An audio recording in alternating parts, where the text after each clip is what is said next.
মই আগৰ চাদৰখনত মণিখিনি অকণমান ঘনকৈ লগাইছিলোঁ, কিন্তু এইখনত অলপমান সেৰেঙাকৈ লগাইছোঁ। আপোনালোকে নিজৰ ইচ্ছামতে এটা জোখত মণিখিনি লগাই গ'লে হ'ব।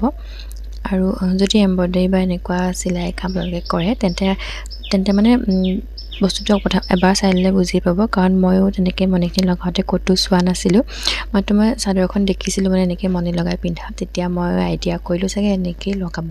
তাৰপাছত মই লগালোঁ আৰু ধুনীয়াকৈ হৈ গ'ল। প্ৰতিখিনিত মানে এটা ফুল আছে যে, ইয়াৰে মই ফুলটোৰ জোখতে মণিখিনি মই লগাই গৈছোঁ। তাৰে মই এটা মাজত এৰি গৈছোঁ, মানে অলপমান মই সেৰেঙাকৈ লগাইছোঁ এইখনত। আৰু মোৰ মানে এই কাপোৰযোৰত মণি লগোৱা কোনো প্লেন নাছিলে, কিন্তু ভিডিঅ'টো যিহেতু বনাব লাগে আৰু মই সেই চাদৰখনত মণি লগাওঁতেও ভিডিঅ' কৰিব নহ'লে, সেইকাৰণে ভাবিলোঁ এইখন চাদৰতে মণিখিনি লগাই আপোনালোকক দেখাই দিওঁ। আৰু মই ভাবোঁ মানে এই মণি চণি লগোৱাবিলাক আচলতে ভাল দামী কাপোৰযোৰত কৰিব নালাগে। মানে মোৰ নিজৰ ফালৰ পৰা কৈছোঁ, চবৰে বাৰু বেলেগ বেলেগ ধাৰণাবোৰ। মানে কি হয়, এই ডিজাইনবোৰ আচলতে কেইদিনমানহে চলে, আৰু মানে চিম্পুল হৈ থাকিলে বস্তুটো মানে সদায়ে পিন্ধিব পাৰি, সদায় মানে সেইবোৰ থাকি যায়।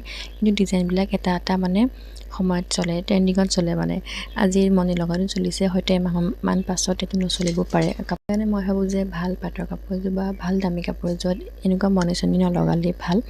আৰু মই লগোৱা দুযোৰ কাপোৰে মানে বহুত সস্তীয়া কাপোৰ হয়, সেইকাৰণে মই এইটো লগাই লৈছোঁ। আৰু মন গ'লে আপুনি যদি মই লগা ধৰণে মণিখিনি লগায়, তেন্তে আপুনি মন গ'লে কেতিয়াবা মণিখিনি এৰুৱাইও পিন্ধিব পাৰে।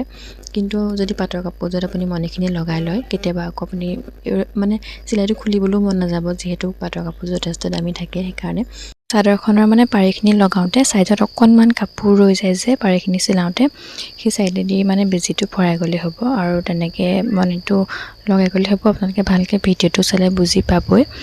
আৰু ইমান টানো নহয় বাৰু, যদি আপোনালোকে এইবিলাক কাম কৰে তেন্তে পটককৈ পাৰিব। আৰু যিহেতু মই এইবোৰ কৰিয়ে থাকোঁ মাজে মাজে, সেইকাৰণে মই মানে পটককৈ আইডিয়াটো লগালোঁ যে এনেকৈয়ে মণিখিনি লগাব পাৰি চাগে, আৰু তেনেকৈয়ে লগাই চালোঁ। আৰু মই আগতে তেনেকৈ ক'তো মণি এনেকৈ লগোৱা নাছিলোঁ বাৰু, সেই কাপোৰযোৰতে ফাৰ্ষ্ট লগাইছিলোঁ আৰু দেখিবলৈও ধুনীয়া হৈছিলে। মানে কি হয়, চিম্পুল কাপোৰ এযোৰ যদি আপুনি অকণমান বেলেগ এটা লুক দিব বিচাৰে, তেন্তে অকণমান আপুনি নিজৰ মতে ডিজাইন কৰি দিলে কাপোৰযোৰ দেখিবলৈ বহুত ধুনীয়া হৈ যায়। লগতে